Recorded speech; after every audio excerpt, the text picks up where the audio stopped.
I don't want to start this video off with some catchy punchline to draw you in. A few days ago was German Remembrance Day, Volkstrauertag, which is always the second Sunday before the first Advent. So this year it was November 16th. I'm back at the spot where I did my very first video, the German war graves here in Regensburg.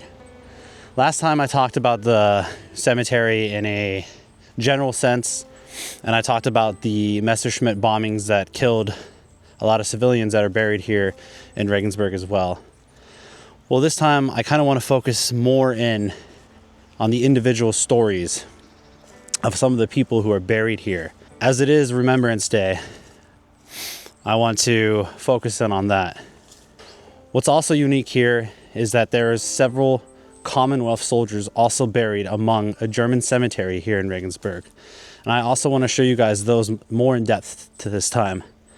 If you didn't see my video last time, my very first one, go check it out. It gives an overall depth of the cemetery, but this time I want to focus in a little bit more.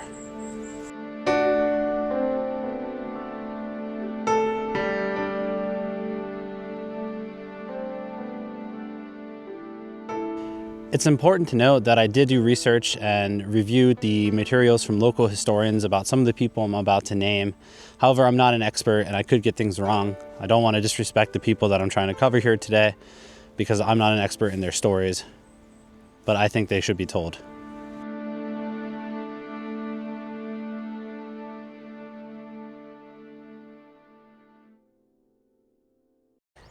Here we come to the headstone of Oberleutnant Gerhard Senoner. He was born in 1912 in Gilwitz in Upper Silesia. He became a Luftwaffe fighter pilot and flew from the early years of the war. He served in several fighter wings that fought over France, over the Soviet Union, over Norway, and on the Arctic front. By 1944, he had at least 12 documented aerial victories and therefore was a very decorated and experienced officer and pilot. However, on the 25th of February 1944, he was shot down and killed in an aerial battle over Obertraubling, just south of Regensburg, near where the location of one of the old Messerschmitt factories was. His aircraft crashed, and he was buried here in the soldiers section of the Oberer Catholic Cemetery among the other war dead.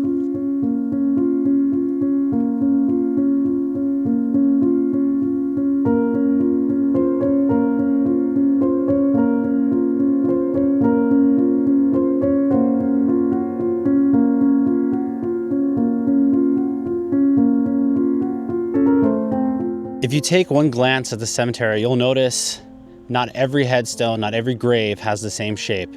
Some are formed in a cross, while others have a simple headstone. The reason for that being is that this cemetery was established during the war, and German war dead were actively buried here while the war was going on. So they were buried with the traditional cross style that the German military had at the time. However, later on, people were buried here towards the end of the war or even after, reburied here from other locations.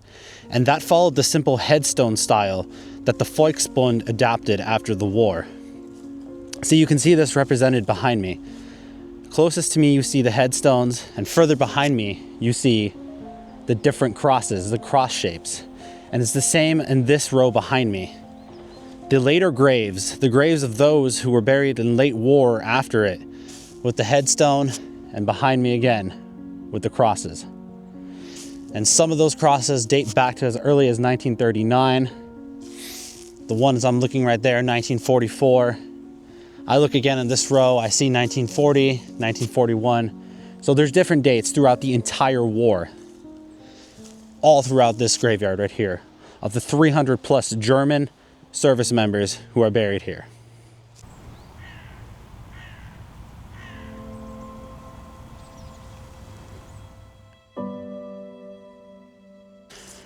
So we come to the grave of Martin Husche, Volkssturm, who fell on the 22nd of February, 1945.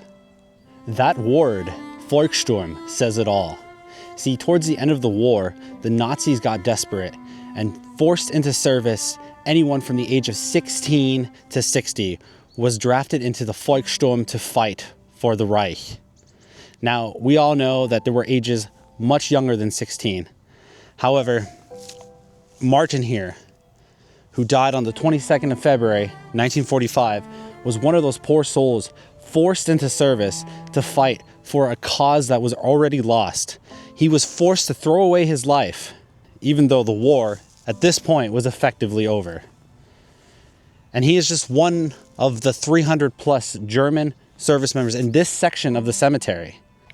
Here we come to the headstone of Stabsgefreiter Gustav Hans Busse von, who perished on the 18th of January, 1945.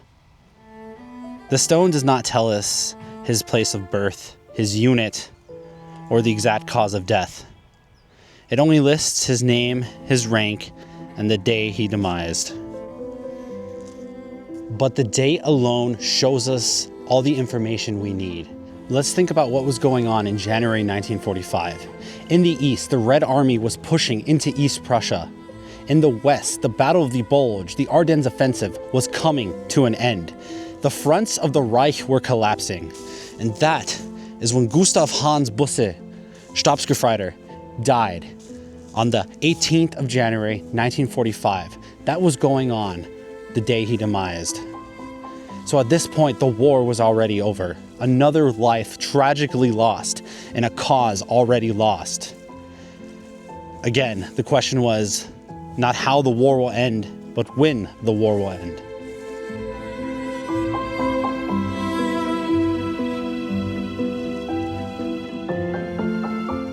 There's one more grave that caught my eye that I want to share with you guys, and that's of Gefreiter Ernst Erhardt. Now, there's nothing special about the rank. Gefreiter was a normal rank in the German Wehrmacht. But what's surprising here is the date, 1947, 2 years after the war's end. It doesn't take an expert of the Second World War to know that 1947 is 2 years after the Second World War ended.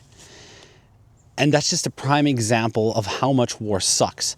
Imagine going through all that struggle, hardship, all that crap, just to die 2 years later from sickness, from wounds, whatever the reason is. And it's also a prime example of how people were buried here after the war's end. Now, I don't know Erhard Ernst's story specifically of what his cause of death was. I just thought the gravestone was interesting of a death date of 1947. But I do know that it's part of the human struggle. If you watched my first video I did on this cemetery, you'll know that there's two parts. There's the soldier part burials where we're currently standing at, and across from this plot is another massive plot of soldiers, civilians, and British Commonwealth prisoners of war who perished during the Second World War and are buried here in Regensburg.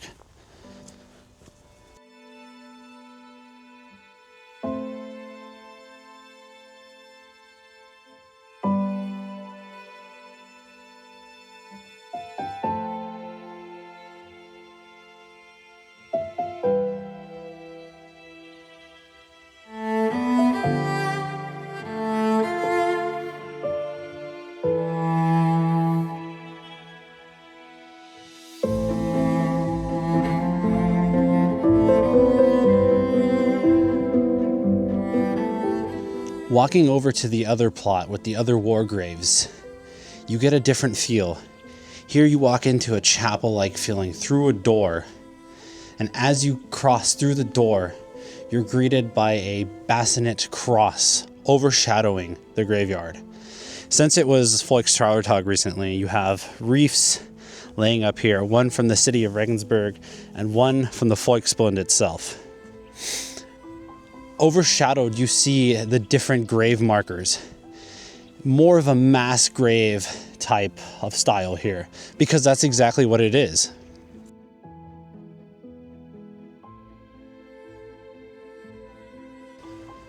See, this part of the war cemetery was built towards the end of the war. A lot of the people here are not only soldiers, they're civilians, among others, just individuals who perished during the Second World War and needed to be buried. There was the Messerschmitt bombing that killed, unfortunately, a large number of civilians who are also buried here. But like I mentioned earlier, there's also the grave of Commonwealth soldiers. And let's go take a look at that.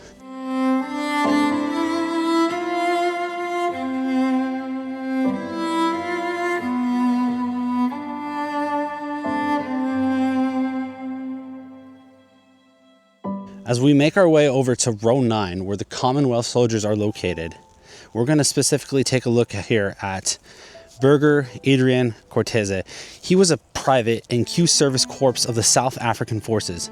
He was 30 years old, and on the 14th of March 1945, he perished. The records say that he was the son of Nel F. Coetzee from Pretoria in South Africa. Another tragic story of lives unnecessarily taken. Adriaan is just one of several other Commonwealth soldiers who are buried here in Regensburg. From what I could get from the records, they were prisoners of war here in the local area of Regensburg or around it, and they died sometime during the war.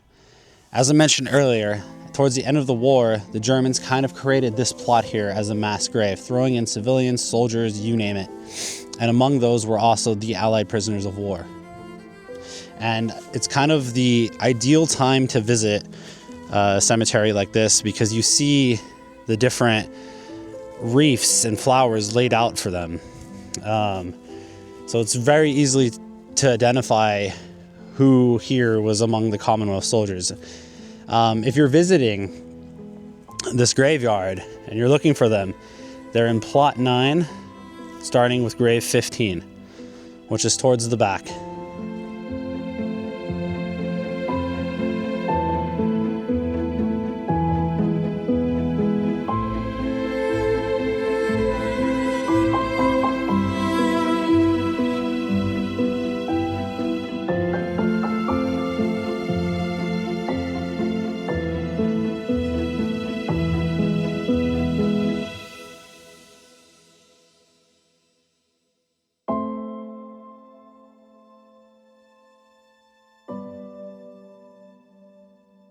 So one of the last stones I want to show you guys in this plot just emphasizes the suffering of war, and that's the stone of Matthias Huber. See, Matthias was just 15 years old. He was an apprentice at Messerschmitt, and he died during the bombing raid on Regensburg. He died at his workplace and ended up here in this field of bombing victims. There's no big stone or cross, only the small plaque in the grass. See, on the 17th of August, 1943, 146 American B-17 bombers attacked the Messerschmitt factory. Almost 1,000 high-explosive bombs and hundreds of incendiary bombs hit the plant and the neighborhood around it. Workshops, shelters, and nearby houses were destroyed. Hundreds of people were lost during that raid. Workers, soldiers, civilians, and unfortunately forced laborers. People who didn't even want to be here perished during that raid. And though the mission was militarily a success, it has a massive tragic trail it left behind. Why am I telling this story? Just to show the suffering of war. And, you know, the month of November, the month of remembrance, is definitely a time to sit back and listen to these individual stories. So I know it makes sense, but I just find it fascinating that you have Commonwealth soldiers laying amongst the dead of Germans here years after the Second World War took place, that they wouldn't have been reburied elsewhere. I know there's reasons for it. You know, it could be that it's a mass grave and they can't identify which bodies is whom, but still, it just, for some reason, it fascinates me. I guess the irony behind it is that in life they were enemies, but in death they're brethren under God. It reminds me of the war cemetery in Dürrenbach. If you haven't watched that video, check it out. How you had two South African soldiers, one from the National South African Army and one of the white South Africans, who also in life were, I guess, technically enemies or, you know, not friends to say the least, but they lay next to each other in death. It's the irony of life. Fascinating. And it's one of those things when you come to a cemetery like this, to any cemetery actually, but you know, it really, you emphasize that point that it doesn't matter who you were in life. In the end, we're all the same and we'll be buried together. All right, that about wraps up today's video. So today we saw different sides of the stories. We saw a Luftwaffe pilot. We saw a Volkssturm soldier. We saw someone who perished after the Second World War. We also saw that of a 15-year-old apprentice who perished at his workplace. We saw that of Commonwealth soldiers who were forced laborers, prisoners of war, who also perished and are buried here in Regensburg. There's also a Protestant cemetery across the street of that of World War I dead, but I'm going to save that for another video, so make sure you stay tuned to check that out. And if you want to know more about the general information of this cemetery, check out the first video I did. I covered that in a little bit more detail. Learning about these stories, these individual stories of those who were deceased, who perished during the war, I hope we can focus in on the suffering and impact that the Second World War had. We learn about it in books, we read about the great battles, we see the numbers of how many died, how many prisoners of war, etc. But a lot of times I think we don't focus on the individual stories of these people, the suffering, the human element of it. And that's what I was trying to do on this day, on this video, so close to Remembrance Day. If you liked today's video and found it interesting, make sure you subscribe. I got some other videos on Regensburg coming out soon. For example, I'm going to cover that Protestant cemetery across the street with the World War I dead and share some of those stories, as well as Regensburg and its Third Crusade connection, where Barbarossa called the Third Crusade from. I'm going to cover that in another video in the future. So if you want to see those videos and learn about those topics, make sure you hit that subscribe button, that like button, and if you did find it interesting, share the video. Until next time, walking for history, my name is Ben, and it was a pleasure to share this information with you guys. And remember, these stories should never be forgotten. Their sacrifices needs to be remembered. Until the next one.